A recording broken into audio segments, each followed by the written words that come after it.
दरवाज़ो खुलियो पियो अथई, अंदर अची वञ।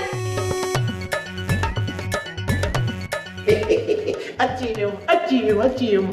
मिठल तूं? हा मां सम्झो त जेको बि सम्झो खूब सम्झो। कीअं आयो आहे?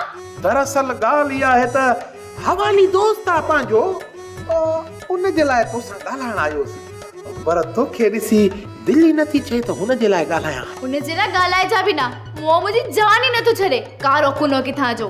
छॾायूंसि त छा छॾाईंसि तो मिठल? नशो हा नशो छॾायूंसि था। काॾां छॾींदो नशो? जे करे छॾियईं बि न त मां मुंहं खे ॾिसां बि न। ठीकु आहे। पर इहो त ॿुधा, तोखे छो लॻी आहे इन मुंहं मवाली जी? अच्छा आहे जो हो मुंहिंजे दोस्तनि जहिड़ो दोस्त आहे। दोस्तनि जहिड़ो दोस्त? हा दोस्तनि जहिड़ो दोस्त। भलो हलियो त पोइ दोस्त बि थी वेंदो न, उन जे करे ई त आयो आहियां। उन जे लाइ आयो आहे त वापसि हलियो वञ। ओ मुंहिंजी चिलकणी, न मुंहिंजो मतिलबु आहे त पावली।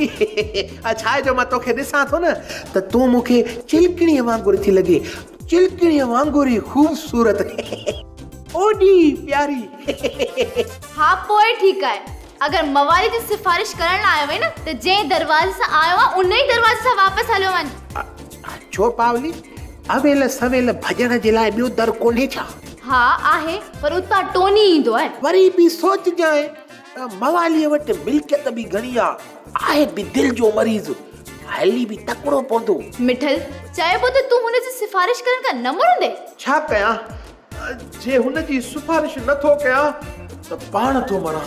तुंहिंजी सूंहं ॾिसी जे मां पाण थो मरां त पोइ चिलकणी बि मरी वेंदी। न वरी बि सोच, वरी बि मवालीअ लाइ सोच। न सोचींदसि, सवाल ई नथो पैदा थिए, न सोचींदसि। छो, वीचारे में कहिड़ो ऐब आहे, रुगो सिगरेट ई त पीअंदो। सिगरेट छॾण जे लाइ उन सिगरेट में चर्स मिलाइण शुरू कयो, उहो बि इन जे करे त मथां चर्स जी धप ते सिगरेट छॾियां। पर साईं चर्स आहे बेतर्स, चर्स ते लही पियो।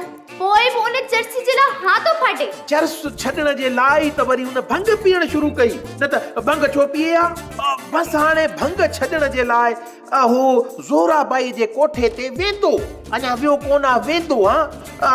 बाक़ी हुन वीचारे में ॿियो कहिड़ो ऐब आहे, कोई बि कोन्हे। ही तूं उनजी सिफारिश तो करी या बुराई? मवाली सां दोस्ती थो निभाई या उन सां दुश्मनी थो करी? बसि जेको तूं सम्झे।